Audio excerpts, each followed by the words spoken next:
Hello mga katrops, pinakabagong Lakers Christian Wood nag-agree na nga sa 2-year deal. At nagsalita na din tungkol sa pagsali niya sa Los Angeles Lakers. Pero pag-usapan muna natin kung paano makakatulong si Wood sa Lakers.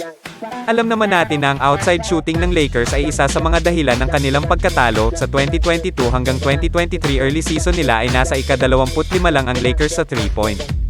Nag-average lang naman Sir Wood ng 38.1% sa 3-point line na may 4.7 attempt in 29.3 minutes per game.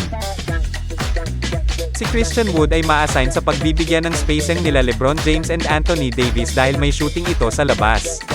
At di na din mahihirapan si Anthony Davis sa ilalim dahil na din kay Christian Wood na may malakas na pangangatawan na pwede ay pangtapat nila Joel Embiid and Nikola Jokic. Si Wood ay may napakalaking pick and roll potential para sa Lakers dahil na din sa halos tira ni Wood ay galing sa 3-point line o di kaya malapit sa ring. Para sa inyo mga katrops, kaya ba ng Lakers mag-champion ngayong season sa pagkadagdag ni Christian Wood sa Los Angeles Lakers? At dito na din ay pag-uusapan natin mga binunyag ni Wood sa pagsali niya sa Lakers.